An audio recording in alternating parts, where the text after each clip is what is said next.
Hello, you are welcome back to the YouTube channel of JK Civil Services. My name is Sonali and this is a continuation video for your poverty. So कल के lecture में हमने क्या पढ़ा था? कल के lecture में हमने आपके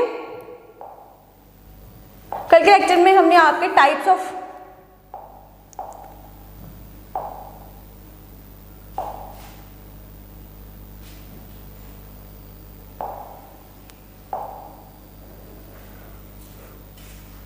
मैडम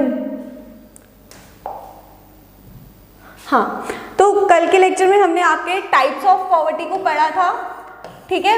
उसके बाद हमने आपके मेजर्स को पढ़ा था, ठीक। और उसके बाद हमने पढ़ा था आपका multi dimensional poverty index, that is your MPI। अब किसी ने कल के लेक्चर में कमेंट में लिखा था कि जो इंडिया का रैंक है MPI में दैट इज 66 आउट ऑफ 109, ठीक है ना। तो ये जो स्टेटमेंट है 66 out of 109 is absolutely correct. Sorry जिसने भी मेंशन किया है, मैं उसको मतलब शुक्रिया करना चाहती हूँ क्योंकि ये पॉइंट बताना मैं जो है वो भूल गई थी।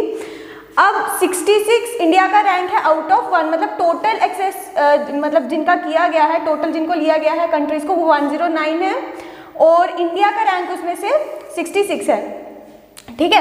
अब पर कल के लेक्चर में मैंने आपको क्या बताया है, मैंने बताया आपको कि जो 1.3 बिलियन पीपल हैं, ठीक है, पूरे वर्ल्ड में, वो आपके आ जाते हैं MPI के अंडर, ठीक। अब छोटी सी गलती मुझसे ये हुई है कि मैंने यहाँ पे बिलियन की जगह मिलियन को लिखा है, ठीक है। बट जो आपका ऑफिशियल डाटा है वो कहता है कि 1.3 बिलियन लोग हैं जो आपका ये मल्टी डायमेंशनल पॉवर्टी इंडेक्स जो UNDP ने पब्लिश किया है उसमें ये वाला डाटा है। अगर आप इसको 13 मिलियन लिखते हो तो दैट इज करेक्ट, बट अब अगर आप इसको 1.3 लिख रहे हो तो उसके साथ आपको बिलियन लगाना पड़ेगा और जो MPI की रिपोर्ट है उसमें यही डाटा है, ठीक है। तो 1.3 बिलियन लोग वर्ल्ड में ऐसे हैं जो MPI के अंडर आते हैं। फिर मैंने उसके बाद आपको बोला था कि इंडिया का जो रैंक है उसमें शायद 383 मिलियन पीपल हैं और उसके साथ हम स्टैंड करते हैं फर्स्ट इन MPI, ठीक है। अब यहाँ पे 383 कहने का मतलब क्या है, फॉर एग्जाम्पल मैं आपको, क्योंकि आपको कंफ्यूजन होगा कि 383 हम जो है वो सबसे पहले में है और रैंक के हिसाब से हम 66 में हैं, ठीक है। अब इस कंफ्यूजन को दूर करने के लिए मैं आपको एक छोटी सी एग्जाम्पल दूंगी। देखिए, जो हमारा 1.3 बिलियन है, ठीक, जिसमें इंडिया आता है 383 मिलियन और टॉप पे। अब ये जो मैं आपकी बात कर रही हूँ 383 मिलियन के अकॉर्डिंग, अब ये भी देखिए कि इंडिया की जो पॉपुलेशन है ना वो सबसे ज़्यादा है आफ्टर चाइना, ठीक। तो ये उसके कंटेक्स्ट में बात कही गई है कि जो 1.3 बिलियन पीपल हैं उसमें जो सबसे ज़्यादा कंट्रीब्यूशन है वो इंडिया का है, इसलिए इंडिया स्टैंड करती है फर्स्ट। अदरवाइज जो उसका रैंक है वो 66 है, ठीक है। अगर अभी भी किसी को समझ नहीं आया है फॉर एग्जाम्पल, तो मैं आपको छोटी सी एग्जाम्पल के साथ, 2 सेकंड की एग्जाम्पल के साथ ही समझाने की कोशिश करती हूँ। देखिए, अगर छोटी वैल्यू के साथ मैं आपको समझाने की कोशिश कर रही हूँ, फॉर एग्जाम्पल 35 लोग, ठीक है, 35 पीपल ऐसे हैं जो हमारी MPI के अंडर है, that is multi dimensional poverty index, ठीक। उसमें से इंडिया के पास टोटल, फॉर एग्जाम्पल आप मान लीजिए इंडिया में टोटल जो है वो 100 लोग हैं, ठीक है, इंडिया में 100 लोग हैं, जिसमें से 25 आर मल्टी डायमेंशनली पुअर, ठीक। अब ये इसमें आ गए 25, मतलब इस टोटल वैल्यू में 25 पार्ट कहाँ से आ रहा है, इंडिया से आ रहा है। और यहाँ पे हम किसी और कंट्री की बात कर लेते हैं, जैसे नाइजीरिया, ठीक है। अब नाइजीरिया की जो टोटल पॉपुलेशन है अगर हम माने फॉर एग्जांपल तो 20 है, ठीक, और उसमें से जो 10 लोग हैं वो आ गए मल्टी डायमेंशनल पॉवर्टी में, ठीक। तो टोटल मल्टी डायमेंशनल वर्ल्ड में हमारे पास कितने हो गए 35, जिसमें से इंडिया से कितने आए 25, बट वहां पे जो पॉपुलेशन है अपने आप में वो भी बहुत ज्यादा है, ठीक है, जबकि नाइजीरिया में पॉपुलेशन ही कम है और उसमें से भी जो 10% मतलब जो हम ये यहाँ पे देख लेते हैं 50% लोग जो हैं आ जाते हैं आपके एमपीआई में, और जहाँ पे इंडिया की बात करें वहां पे सिर्फ 1/4 है, ठीक है, 1/4 इन 100 में से 25 का बनता है आपका 1/4, तो इंडिया के अकॉर्डिंग ये 1/4 है उसकी पॉपुलेशन का, और वो जा रहा है एमपीआई में। तो अगर हम एक्चुअली में देखें, देखने से हमें लगेगा कि जो लॉस है, ठीक है, जो लॉस है वो ज्यादा कहाँ देखने को मिल रहा है, कहाँ एविडेंट है, इंडिया में, बट एक्चुअली जो लॉस हो रहा है या फिर जो एक्चुअली जो पॉवर्टी है सबसे ज्यादा वो कहाँ है, नाइजीरिया में। इसीलिए रैंक के अकॉर्डिंग जो इंडिया है वो 66 नंबर पे आता है, ठीक है, रैंक के अकॉर्डिंग इसलिए हम ऊपर हैं क्योंकि हमारी पॉपुलेशन ज्यादा है, ठीक है। Hope this is clear to you now. अगर अभी भी किसी को क्लियर नहीं है तो वो कमेंट बॉक्स में लिख सकता है, मैं कोशिश करूंगी अपने नेक्स्ट वीडियो में इसको इंक्लूड करने की, ठीक है ना। तो आज आ जाते हैं हम आपके मेथड्स ऑफ एब्सोल्यूट पॉवर्टी में। अब ये टॉपिक करना था मुझे स्किप, बट आगे आने वाली जो आपकी कमेटीज हैं उसमें ये मतलब इन मेथड्स का रेफरेंस दिया गया है, इसलिए ये बन जाते हैं आपके इम्पोर्टेंट, ठीक है। तो बात कर लेते हैं अब आपके first methods for absolute poverty, मतलब मेथड्स ऑफ एब्सोल्यूट पॉवर्टी को कौन कौन से ऐसे मेथड हैं जिससे एब्सोल्यूट पॉवर्टी को जो है वो मेजर किया जा सकता है, ठीक। अब एक और पॉइंट मैं यहाँ पे आपके साथ डिस्कस करना चाहती हूँ। पिछले लेक्चर में हमने डिस्कस किए थे आपके मेजर्स, ठीक है, और ये है हमारे पास मेथड्स। अब कंफ्यूज नहीं होना है आपको कि पिछले लेक्चर में हमने जो है वो मेजर्स देखे थे, जिसमें हमने देखा था वो कौन सा मेजर था,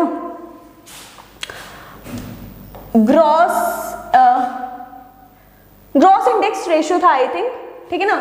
तो उसमें हमने क्या देखा था, देखो मेजर्स में बेसिकली मैं आपको क्या बताना चाहती हूँ, जो मेजर्स होते हैं ना, मेजर्स में देखते हैं नंबर या साइज, जैसे ग्रॉस इंडेक्स था कि आई थिंक मुझे याद नहीं है, प्लीज तो देख लेना कि उसमें मैंने आपको समझाने की कोशिश की थी कि जो 10% होते हैं उसमें आपको एग्जाम्पल के तौर पे मैंने आपको समझाने की कोशिश की थी कि जो 10% लोग हैं वो हमारे पास मल्टी डायमेंशनली पुअर हैं या एब्सोल्यूट पॉवर्टी के अंदर आते हैं, सॉरी एब्सोल्यूट पॉवर्टी के अंदर आते हैं, ठीक है।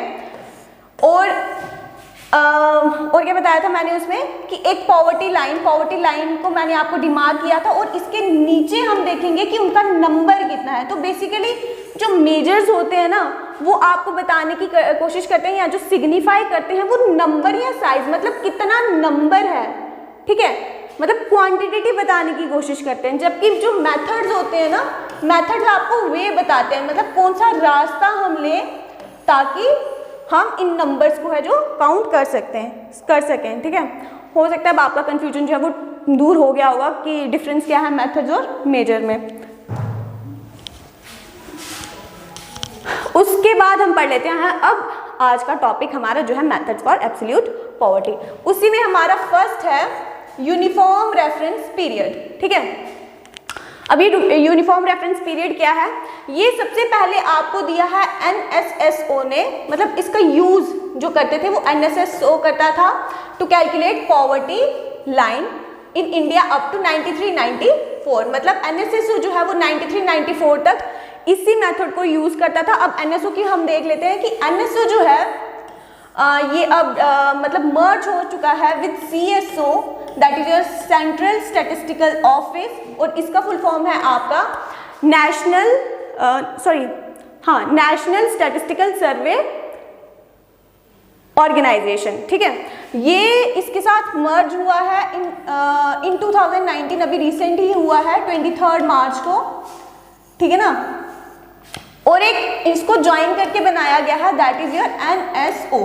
अब ये बॉडी आपकी जो है वो कैलकुलेट करती है या डाटा कलेक्ट करती है रिगार्ड्स योर पॉवर्टी, ठीक है। तो एनएसएसओ हमने पढ़ लिया, कि 93 94 तक जो है यूनिफॉर्म रेफरेंस पॉइंट को जो है वो यूज़ करता था। इसके बाद मेथड क्या है जिसे यूज करते थे, under the household service about their consumption all the items of the last 30 days preceding date of survey. मतलब इसका कहने का मतलब क्या है, फॉर एग्जाम्पल आज 5 जन है, ठीक है, इसमें 30 डेज का रिकॉल पीरियड लिया जाता था, ये याद रखना, इंपॉर्टेंट यही है इसमें कि 30 डेज का रिकॉल पीरियड लिया जाता था। फॉर एग्जाम्पल आज 5 जनवरी है और आज की डेट में हमें जो है वो पॉवर्टी को जो है वो मेजर करना है, ठीक है। हम क्या करेंगे, हम एग्जैक्ट इससे 1 महीने पहले जाएंगे। 1 महीना कितना हो गया आपका 30 डेज, ठीक है ना। इस 30 डेज में हम ये जानने की कोशिश करेंगे या ये देखेंगे कि जो कंज्यूमर है उसने कौन कौन सी आइटम को जो है कंज्यूम किया है, ठीक। अगर इसने आइटम को फॉर एग्जांपल हम मान ले वीट हो गया, पल्सेस हो गया या और भी जो चीज़ें हो गई, उन चीज़ों की आइटम्स की वैल्यू को काउंट किया जाएगा। फॉर एग्जांपल आ गया 20 रुपीज़ और इसको हम बेस मान कर चलेंगे अपनी पॉवर्टी को मेजर करने के लिए। कैसे, फॉर एग्जांपल अब हमारे पास आ गया टोटल 20 रुपीज़, तो हमने यहाँ पे लिख दिया 20 रुपीज़, हमारी ये बन गई पॉवर्टी लाइन। और अब हम निकालेंगे इससे नीचे जो भी लोग होंगे वो बिलो पॉवर्टी या पॉवर्टी लाइन के अंदर आएंगे, ठीक है। तो ये क्या था, जैसे मैंने आपको पहले समझाया, ये एक तरीका है, ये सारा जो हमने देखा ये एक तरीका है और अल्टीमेटली हमने क्या निकाला, आपका मेजर निकाला, मतलब कितने नंबर हैं आपके जो पॉवर्टी लाइन से नीचे हैं, ठीक है ना। अब देख लेते हैं आपका सेकंड मेजर।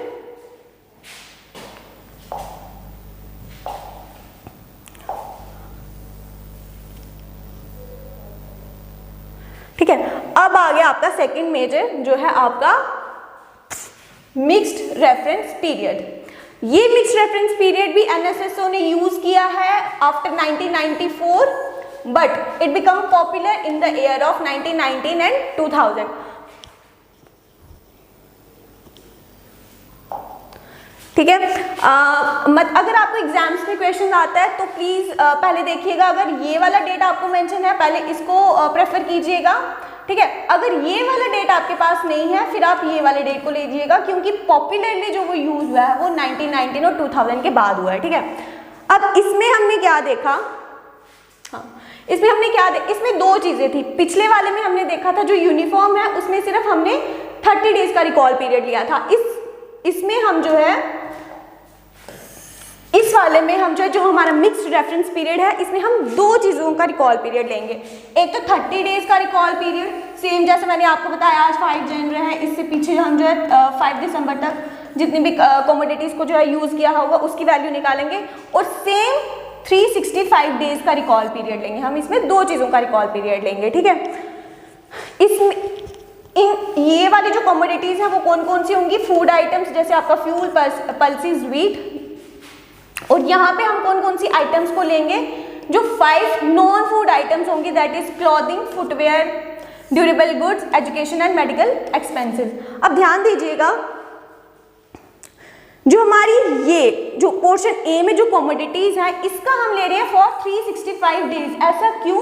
क्योंकि ये वाली जो फूड आइटम्स हैं इसके जो प्राइसेस में जो फ्लक्चुएशन होती है ना वो बहुत इजीली नहीं होती या उसमें थोड़ा ड्यूरेशन लगता है, वो थोड़ा टाइम मांगता है। फॉर एग्जांपल आप देखोगे क्लॉथिंग में, एजुकेशन इंस्टीट्यूशन, मतलब ये हमारा बजट में आता है, ठीक है। तो इसमें जो फ्लक्चुएशन होती है प्राइसेस की वो थोड़े लंबे पीरियड के लिए होती है, जबकि ये वाली आइटम्स जो हैं इनमें जो प्राइस की फ्लक्चुएशन है ये थोड़ी जल्दी हो जाती है, क्योंकि आप देखोगे ये वीट वगैरह ये फूड आइटम्स जो होती हैं वो सीजनल होती हैं, इसलिए इसमें फ्लक्चुएशन होने का रहता है। तभी इसलिए इसके लिए हम 30 डेज का रिकॉल पीरियड लेते हैं और इसके लिए हम 365 डेज का रिकॉल पीरियड लेते हैं, ठीक है। अब लास्ट है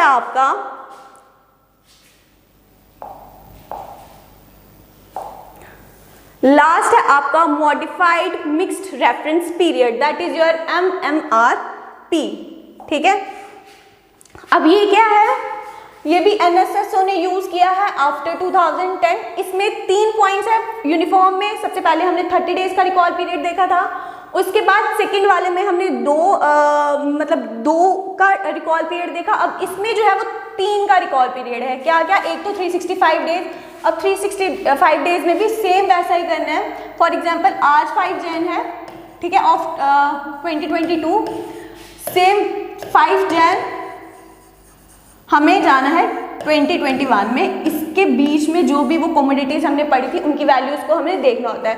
सेम इसमें भी मैंने आपको बता दिया 30 डेज का रिकॉल पीरियड, और इसके साथ साथ यहाँ पे हमारे पास आ गया 7 डेज का रिकॉल पीरियड, ठीक है। अब यहाँ पे 7 डेज का रिकॉल पीरियड जो है वो किन चीज़ों के लिए है? फिश, मीट, फ्रूट, स्पाइसेस, ही ऐसी चीज़ें हैं जो जल्दी रोटन हो जाती है, मतलब सड़ जाती हैं, ठीक है।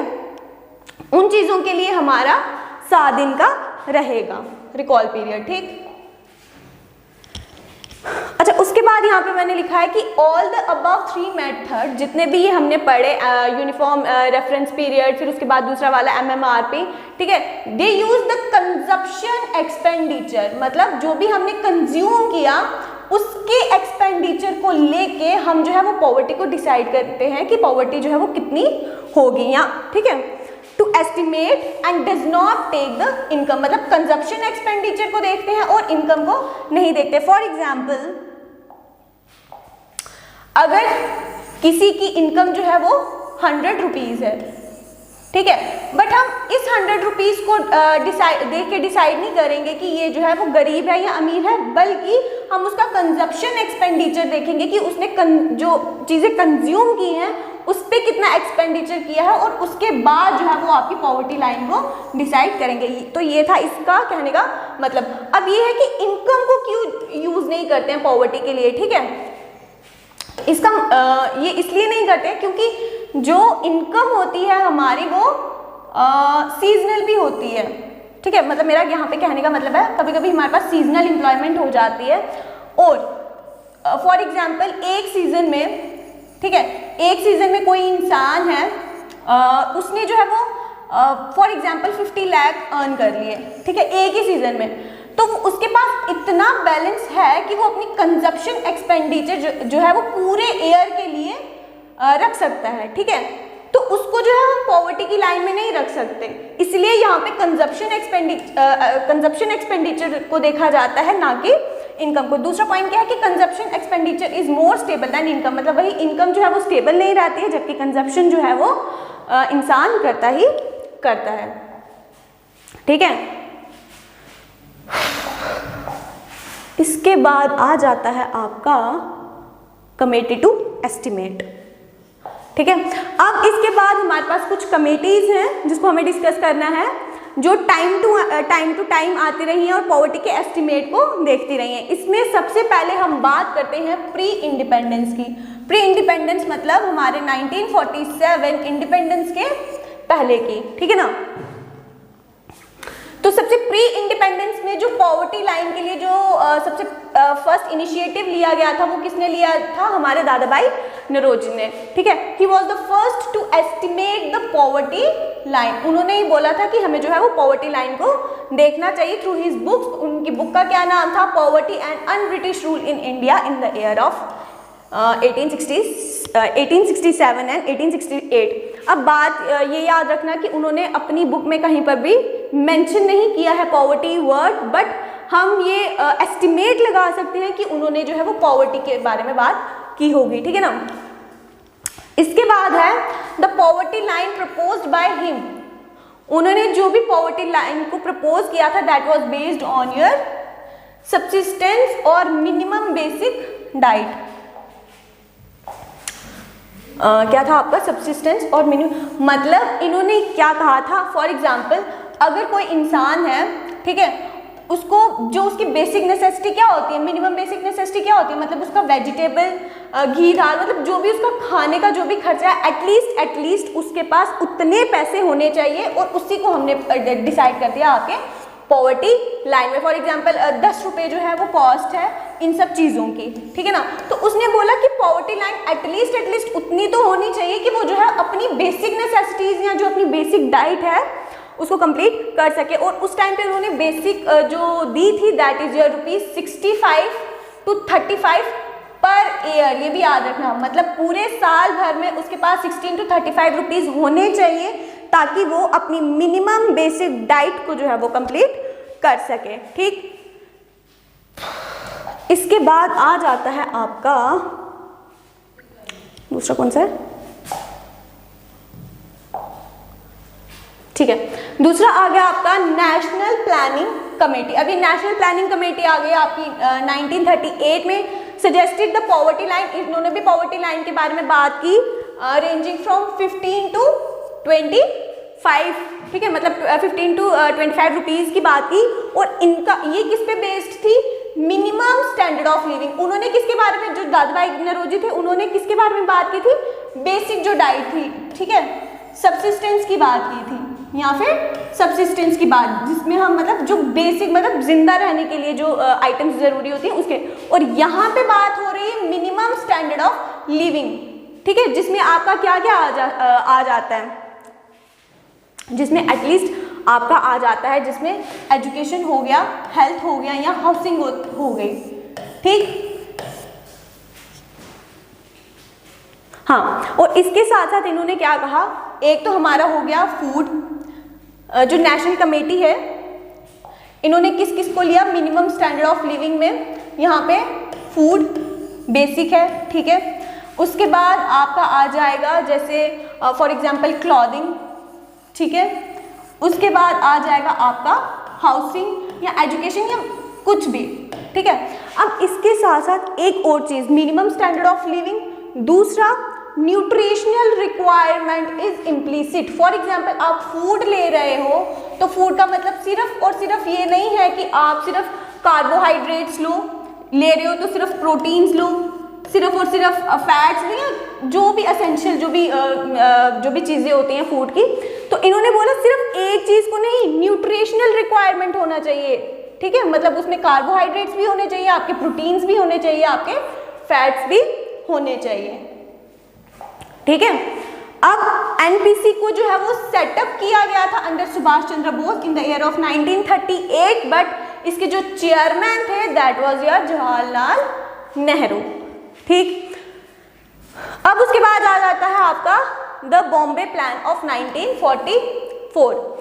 अब इसके जो प्रोपोनेंट्स थे, प्रोपोनेंट्स मतलब बॉम्बे प्लान को बनाने वाले जो भी इन्फ्लुएंशियल लोग थे, इंडस्ट्रियलिस्ट थे वो बेसिकली, तो उन्होंने भी सजेस्ट किया था पॉवर्टी लाइन को for ₹75 per capita per year, मतलब हर इंसान के पास एटलीस्ट 75 रुपीज़ होने चाहिए पर ईयर।